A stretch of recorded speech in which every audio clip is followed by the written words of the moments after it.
Shalom sudah yang kasih Tuhan, selamat pagi. Ayat firman Tuhan yang akan saya bacakan pagi hari ini diambil dari 2 Samuel 6 ayat pertama sampai ke 15. Oke, akan saya bacakan. Daud mengumpulkan pula semua orang pilihan di antara orang Israel, 30.000 orang banyaknya. Kemudian bersiaplah Daud lalu berjalan dari balik Yehuda dengan seluruh rakyat yang menyertainya untuk mengangkut dari sana tabut Allah yang disebut dengan nama Tuhan semesta alam yang bertahta di atas kerubi. Mereka menaikkan tabut Allah itu ke dalam kereta yang baru setelah mengangkatnya dari rumah Abinadab yang di atas bukit. Lalu Usa dan Ahyu, anak-anak Abinadab, mengantarkan kereta itu. Usa berjalan di samping tabut Allah itu, sedang Ahyu berjalan di depan tabut itu. Daud dan seluruh kaum Israel menari-nari di hadapan Tuhan dengan sekuat tenaga, diiringi nyanyian, kecapi, gambus, rebana, kelentung, dan ceracap. Ketika mereka sampai ke tempat pengirikan Nahon, maka Usa mengulurkan tangannya itu kepada tabut Allah itu lalu memegangnya. Karena lembu-lembu itu tergelincir, maka bangkitlah murka Tuhan terhadap Usa. Lalu Allah membunuh dia di sana karena keteledorannya itu. Ia mati di sana dekat tabut Allah itu. Daud menjadi marah karena Tuhan telah menyambar Usa. Demikian hebatnya. Maka tempat itu disebut orang Peres Usa sampai hari ini, sampai sekarang. Waktu itu Daud menjadi takut pada Tuhan, lalu katanya, bagaimana tabut Tuhan itu dapat sampai kepadaku? Sebab itu Daud tidak mau memindahkan tabut Tuhan itu ke tempatnya, ke kota Daud. Tetapi Daud menyimpang dan membawanya ke rumah Obed Edom orang Gad itu. 3 bulan lamanya tabut Tuhan itu tinggal di rumah Obed Edom orang Gad itu, dan Tuhan memberkati Obed Edom dan seisi rumahnya. Siapa sudah dikasih Tuhan, ayat firman Tuhan yang saya baca pagi hari ini menceritakan tentang tabut Tuhan yang dibawa oleh Daud yang akan dibawa kembali ke Yerusalem. Kita sangat mengerti bahwa apa yang kita kerjakan sampai hari ini itu adalah mengiring tabut Tuhan itu kembali ke Yerusalem yang baru, gitu kan, sesuai dengan cerita ini tadi, gitu kan, mengiring tabut perjanjian itu kembali ke Yerusalem yang baru. Dengan apa yang kita lakukan sampai hari ini, dengan bagaimana kita datang beribadah, dengan bagaimana kita berdoa, dengan bagaimana kita melayani, dengan bagaimana kita memberi hidup kita, dengan bagaimana kita memberi korban, dengan bagaimana kita nabur. Ada banyak hal yang kita lakukan di hidup kita untuk memberi yang terbaik bagi Tuhan. Ada banyak hal yang bisa kita lakukan di hidup kita untuk kita dapat memberi persembahan yang terbaik bagi Tuhan. Ada banyak hal yang bisa kita lakukan supaya tempat kerja kita dimenangkan bagi Tuhan, sekolah, kampus, gereja kita. Banyak hal, tempat-tempat yang Tuhan sudah taruh dalam hati kita untuk dimenangkan bagi Tuhan. Itu adalah salah satu perjuangan, itu adalah salah satu pelayanan yang kita lakukan supaya tabut Allah itu kembali ke Yerusalem. Kita mengiring setiap perjalanan Tuhan dari waktu ke waktu. Kita mengiring, membawa setiap hadirat Tuhan itu ke tempat-tempat di mana kita ditempatkan Tuhan hari ini, di mana kita bekerja, sekolah, atau apapun itu. Itu membuat tabut perjanjian itu ke setiap tempat-tempat yang belum tersentuh oleh kasih Tuhan. Tapi ada satu hal yang kita boleh melihat bersama-sama. Di tahun 2020 kemarin, tiba-tiba semua hal itu berhenti, gitu kan. Setiap pertemuan tiba-tiba Tuhan izinkan untuk berhenti. Semua ibadah-ibadah tiba-tiba Tuhan izinkan untuk berhenti.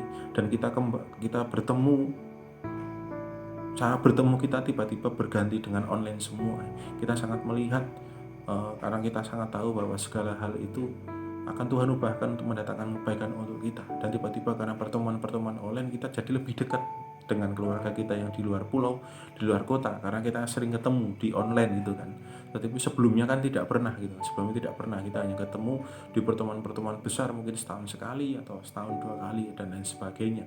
Dan pada waktu tiba-tiba seperti dari firman Tuhan yang kita baca tadi, tiba-tiba tabut itu berhenti. Tabut itu berhenti dan tinggal di rumah Obed Edom orang Gad itu selama 3 bulan. Tapi kita tahu pandemi kemarin ya, sampai hari ini bahkan ini masih pandemi, sudah hampir setahun ya, lebih lama bahkan ya. Tapi pada waktu tabut itu boleh berhenti, bukan berarti cerita Tuhan juga berhenti. Pada waktu tabut Tuhan itu berhenti, bukan berarti Tuhan itu juga berhenti bergerak, tidak. Tetapi ada satu hal yang tiba-tiba Tuhan ingin ajarkan ke kita. Pada waktu segala hal itu berhenti, Tuhan ingin membicarakan sesuatu hal yang lain. Tuhan ingin ngomong sesuatu hal yang lain dalam hidup kita. Ada sesuatu yang Tuhan ingin kita bangun di rumah-rumah kita. Ada sesuatu yang sebenarnya Tuhan ingin ngomong banyak pada waktu kita itu berhenti. Kalau sebelumnya kita tuh selalu sering keluar, sering pergi, sering melakukan banyak hal pelayanan sini sana, keluar kota dan lain sebagainya, tiba-tiba semua suruh berhenti, Tuhan itu punya maksud lain. Kenapa kok tahun 2020 kemarin itu kita suruh diam diri di rumah? Ternyata Tuhan ingin kita membangun mesbah di rumah. Tuhan ingin kita membangun sebuah persekutuan di rumah. Tuhan ingin kita membangun tidak hanya mesbah keluarga, tapi mesbah pribadi juga di rumah. Supaya kita bisa lebih dekat lagi sama Tuhan. Supaya kita bisa lebih intim. Supaya kita bisa lebih peka mendengar setiap suara Tuhan. Supaya kita bisa lebih lagi membangun hubungan kita dengan Tuhan. Sehingga hubungan karib dengan Tuhan itu mulai terbangun lagi. Ada sesuatu yang baik. Ada sesuatu yang lebih dalam yang ingin Tuhan bangun dari hidup kita. Yaitu waktu kita berdiam diri, kita mengambil sabat.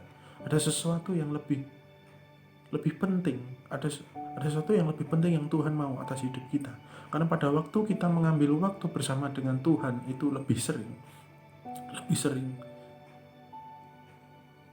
pengenalan akan Tuhan itu jadi lebih dekat.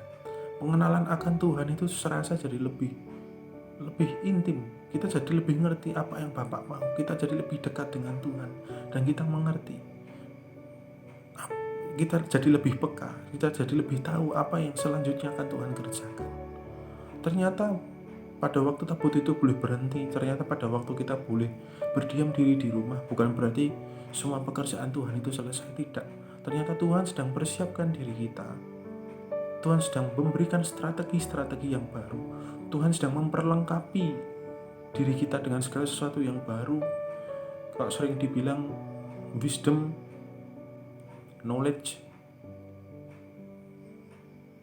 revelation, pewahyuan, pengetahuan yang baru, pewahyuan yang baru, hikmat yang baru, segala hal yang baru. Ternyata hidup kita itu sedang diperbaharui oleh Tuhan, sedang diperlengkapi oleh Tuhan untuk kita bersiap apa? Melanjutkan perjalanan tabut itu lagi kembali ke Yerusalem. Diberikan kekuatan yang baru, segala sesuatu yang baru untuk kita dapat memasuki musim yang baru di tahun ini. Dan kita sangat tahu kita mendapatkan pesan besar di keluarga ini, yaitu entering the ancient gates, memasuki pintu kuno atau pintu yang berabad-abad. Ada sesuatu yang besar yang Tuhan sedang bukakan, sehingga ada sesuatu yang baru juga yang harus diperlengkapi Tuhan untuk kita dapat memasuki pintu yang baru, pintu yang berabad-abad itu. Sehingga di ayat firman Tuhan yang selanjutnya akan saya baca di ayat ke-12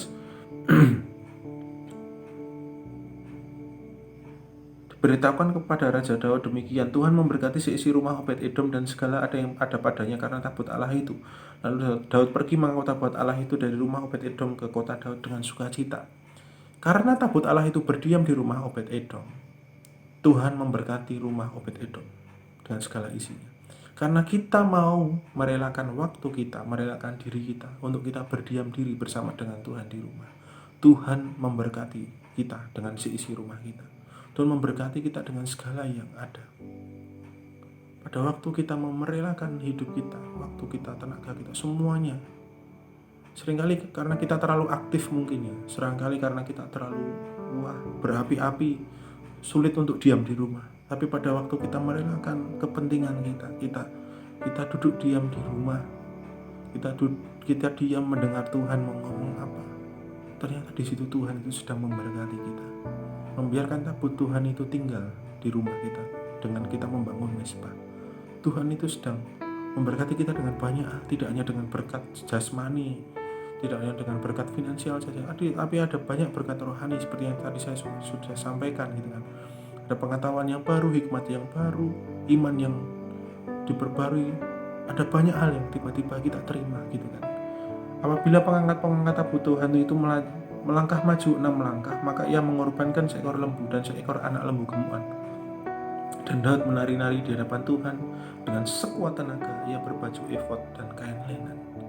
Dan setelah tabut itu mulai berjalan lagi, setelah setelah kita memasuki musim yang baru, setelah kita memasuki pintu yang berabad-abad itu, melanjutkan setiap apa yang menjadi cerita Tuhan itu di luar sana, tiba-tiba ada sesuatu yang lebih luar biasa yang sudah Tuhan beri semasa kita berdiam diri di rumah. Pada waktu itu Daud memberikan korban setiap 6 langkah. Pada waktu tabut itu berjalan, dan Daud menari-nari di hadapan Tuhan dengan sekuat tenaga. Tiba-tiba pada waktu kita memasuki musim yang baru ini, ada sesuatu yang lebih baik, ada sesuatu yang lebih besar yang bisa kita berikan dengan Tuhan. Mungkin dulu kita berlari bersama Tuhan dengan kecepatan 20 km per jam. Mungkin setelah ini kita akan berjalan dengan kecepatan yang lebih kencang gitu kan. 40, 60 sampai 100 km per jam lebih banyak. Mungkin dulu kita memberi cuman sekian, dan setelah musim ini kita akan memberi lebih banyak. Dulu kita menabur cuman sekian, mungkin setelah musim ini kita akan menabur lebih banyak. Ada sesuatu hal yang tiba-tiba yang Tuhan sudah bangun dalam hidup kita untuk kita dapat memberikan hidup kita lebih all out lebih bahwasanya lebih dari sebelumnya kepada Tuhan, dan sebenarnya itu yang Tuhan mau. Kenapa kita tiba-tiba di musim yang baru ini diizinkan Tuhan untuk memberi sesuatu yang lebih gitu kan. Tidak hanya memberi korban, tidak hanya memberi taburan saja, tapi memberi hidup kita untuk kita mau dipakai untuk melayani Tuhan. Karena Tuhan sudah memperlengkapi kita dengan pada waktu kita membangun hubungan dengan Tuhan di rumah kita sebelumnya. Ada sesuatu yang tiba-tiba Tuhan bakar dalam hati kita. Ada sesuatu yang tiba-tiba Tuhan bakar dalam hidup kita untuk kita melakukan sesuatu yang baru. Yang dulu engkau melaju cuma 6 langkah, 3 langkah, 4 langkah. Dan setelah di musim yang baru ini kita akan berjalan bersama Tuhan dengan langkah yang lebih banyak. Bisa 10, bisa 20, bisa 30 bersama Tuhan. Terima kasih sudah yang kasih Tuhan. Tuhan Yesus memberkati.